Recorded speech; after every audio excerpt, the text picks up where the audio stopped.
Hello friends, कैसे हैं आप सब। एक बार फिर से स्वागत है आप लोग का हमारे चैनल में। फ्रेंड्स, अगर आप लोग सी टेट या अदर टेट या बी टेट या एच टेट या किसी भी टेट या किसी भी टीचिंग एग्ज़ाम के लिए प्रिपरेशन कर रहे हैं तो आप लोगों के लिए ये वीडियो काफ़ी हेल्पफुल होगा। तो इस वीडियो को लास्ट तक ज़रूर देखिएगा। तो वीडियो में जो हम टॉपिक लिए हैं वो है बाल मनोविज्ञान से। टॉपिक का जो नाम है बाल्यावस्था में मानसिक विकास। जैसे कि बाल्यावस्था में बच्चों का मानसिक विकास किस तरह से होता है उसको आज हम लोग डिटेल में पढ़ेंगे। तो चलिए पढ़ते हैं बाल्यावस्था में मानसिक विकास। तो बाल्यावस्था में शारीरिक विकास की भांति मानसिक शक्तियों और क्रियाओं का भी तेज़ी से विकास होता है। तो जैसे कि बाल्यावस्था में शारीरिक विकास वो बहुत ही तेज़ी गति से होता है, वैसे मानसिक विकास भी इस अवस्था में तेज़ी से होता है। मानसिक विकास का अर्थ, तो मानसिक विकास जो होता है तो समझेंगे कि मानसिक विकास में क्या क्या आता है। जैसे मानसिक विकास तो बोलने के लिए बोल दिए कि मानसिक विकास, लेकिन बच्चों के मानसिक विकास किसको बोलेंगे, तो किस चीज़ का विकास होता है, तो वो होता है स्मरण करने, विचार करने, समझने, ध्यान लगाने, प्रत्यक्ष ज्ञान, रुचि, जिज्ञासा, समय समाधान, चिंतन, निर्णय आदि सभी क्षमता का विकास क्या है, ये सभी विकास जो है ये बाल्यावस्था के मानसिक विकास में आएगा। तो इस जो जितने सारे जो विकास दिए वो सारा जो विकास है ये बाल्यावस्था में होने लगता है। तो चलिए देखते हैं कि बाल्यावस्था में कुछ जो मनोवैज्ञानिक है वो किस तरह से बाल्यावस्था को परिभाषित किए हैं। तो पहला है जेम्स ड्रेवर के अनुसार। चलिए जेम्स ड्रेवर के अनुसार जो मानसिक विकास है उसकी परिभाषा उन्होंने किस तरह से दिया है, तो उन्होंने कहा है कि व्यक्ति के जन्म से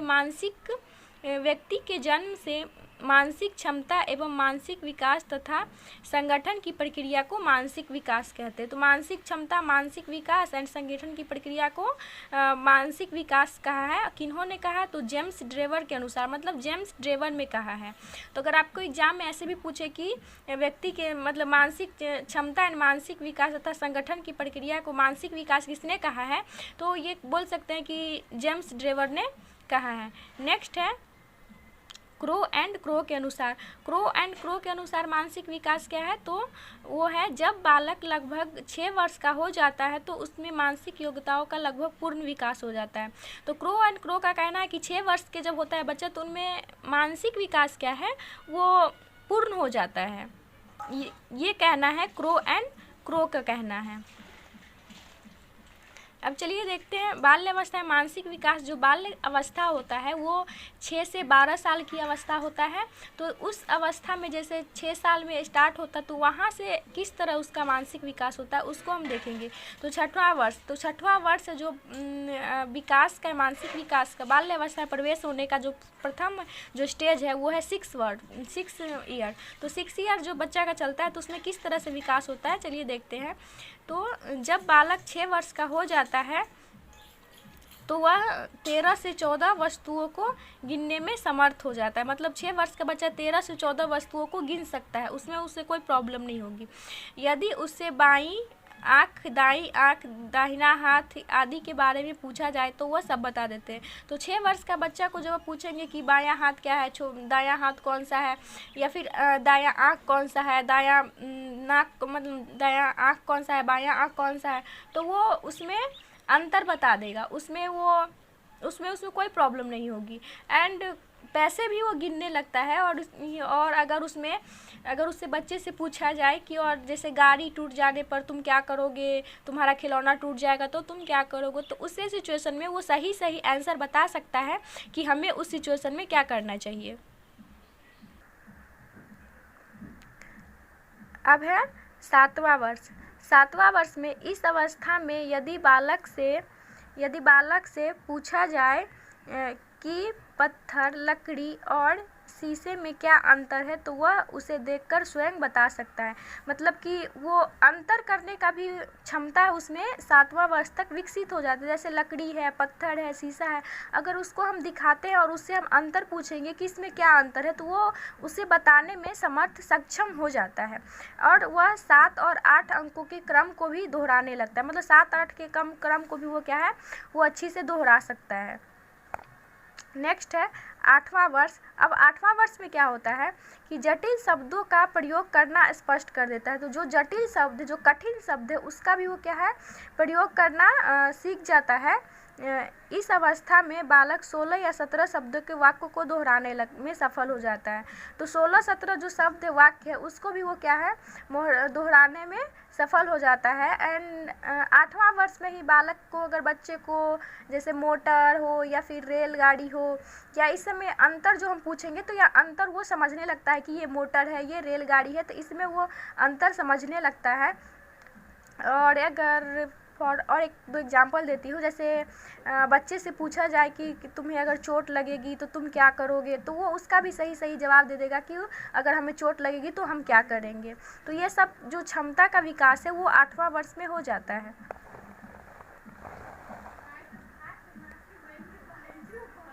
अब नेक्स्ट है 9 वर्ष। जैसे 9 वर्ष का बालक होता है तो उसमें किस तरह विकास होता है, तो 9 वर्ष का होने पर बालक दिन, तारीख, समय, वर्ष बताने लगता है और पैसों का हिसाब भी रख लेता है। जैसे कि 8-9 वर्ष का होता है बच्चा, तो वो दिन, तारीख, इस समय अंतर समझने लगता है कि आज कौन सा है, मतलब अंतर कहती हूँ, मतलब समझने लगता है कि आज कौन सा दिन है, आज कितने तारीख है, या फिर कौन सा ईयर है। तो ये सब वो समझने लगता है 9वें वर्ष में। एंड पैसे का हिसाब रखने का मतलब, कहने का मतलब हुआ कि जैसे हम उसको 10 रुपया दिए या 20 रुपये दिए, अगर उससे हम मांगे कि बाबू हमको 2 रुपया दो, तो वो उसमें से 2 रुपया ही देगा निकाल के, क्योंकि उसको अंतर पता है कि ये 2 रुपया है और हमारे पास 20 रुपया है या हमारे पास 10 रुपया है, तो हम इसको 2 रुपये दे रहे। तो उसको अंतर भी समझ में आने लगता है। ये किस वर्ष में, तो बच्चा जब 9 वर्ष का हो जाता है तब उसे अंतर मतलब समझ में आने लगता है, और उसे आसानी से उसका जवाब भी दे देगा। अगर मांगोगे तो आपको आसानी से 2 रुपया मांगोगे तो 2 रुपया, और 5 रुपया मांगोगे तो 5 रुपया ही देगा, उससे कम या ज़्यादा आपको नहीं देंगे। एंड 6-7 अंक को भी वो दोहराने लगता है, 6-7 अंक भी वो बोलने लगता है। इसके अतिरिक्त 5-6 शब्द को बताने में भी मतलब समर्थ हो जाता है, सक्षम हो जाता है। नेक्स्ट है 10वां वर्ष।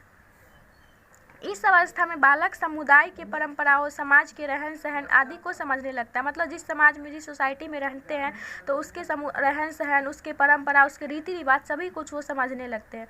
वह छोटी छोटी कहानियों का स्मरण भी सुना सकता है। जैसे कोई हम कहानी उसको सुनाए, और कहीं से वो कहानी सुना है, तो अगर उससे पूछेंगे कि क्या सुना है, कौन सा कहानी सुना है, तो वो उसका क्या है, आपको उस कहानी का सारांश भी आपको सुना सकता है कि हम ये कहानी सुने, ये हम यहाँ पर ऐसे सुने, या इस कहानी में ऐसे हुआ, तो वो उसे बताने में भी सक्षम हो जाता है। नेक्स्ट है 11वां वर्ष। तो 11वां वर्ष में क्या होता है कि इस आयु में बालक समानता, संबंध, तुलना आदि शब्दों का अर्थ बता सकता है। 11 वर्ष में ये इस सब अर्थ बताने के वो सक्षम हो जाता है। 20 शब्दों और वाक्यों को ठीक प्रकार से दोहरा सकता है। अगर 15 से 20 शब्द होगा तो उसको क्या है, आराम से वो आसानी से दोहरा सकता है। और एग्जाम्पल दे तो जैसे कि गाय है, मछली है, या सब्जी है, या फिर रंग है, कोई आदमी है, महिला है, तो उस समय भेद क्या अंतर है उसे वो मालूम होता है 11वां वर्ष में। अब नेक्स्ट है जो लास्ट स्टेज है वो है 12वां वर्ष, जो बाल्यावस्था का वो है। इस उम्र में बालक किशोरावस्था की दहलीज पे होता है। जैसा कि आप लोग को पता है कि 12वां वर्ष के जो होता है वो किशोरावस्था के स्टार्टिंग का जो होता है, जो बाल्यावस्था का लास्ट स्टेज होता है, और किशोरावस्था के एंट्री का वो होता है। तो दहलीज पर होता है, छोटी छोटी बातों का कारण बताने में समर्थ हो जाता है। जैसे कोई कारण है छोटी छोटी, तो उसको बताने में वो 12 वर्ष में समर्थ हो जाता है। यदि कोई अवसर आ जाए तो वह दूसरे को, बालक को उचित परामर्श भी दे देता है। अगर ऐसा कोई सिचुएशन है जिसमें उसको अगर सलाह की ज़रूरत है, तो वो उस सलाह देने में, सही सलाह देने में वो 12 वर्ष में बालक क्या है, सक्षम हो जाता है, जिससे उचित परामर्श दे सकते हैं। या फिर अगर और एग्जाम्पल के थ्रू समझे तो अगर कोई भी किसी का भी पिक दिखाए, किसी महान पुरुष का अगर चित्र दिखाए, तो फिर उसके बारे में, उसको चित्र को देख के उसके बारे में बहुत सारा व्याख्या वो खुद से कर सकता है। तो फ्रेंड्स, ये था जो बाल्यावस्था में बच्चों का मानसिक विकास किस तरह से होता है उसको डिटेल में। आई होप कि आप लोगों को ये वीडियो अच्छा लगा होगा।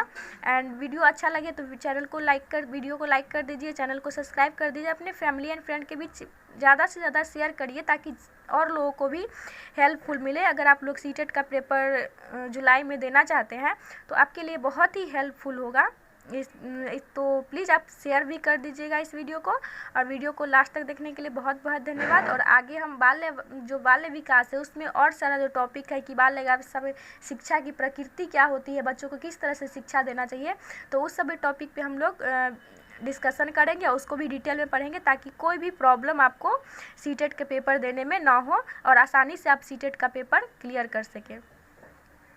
ओके, लास्ट तक देखने के लिए बहुत बहुत धन्यवाद।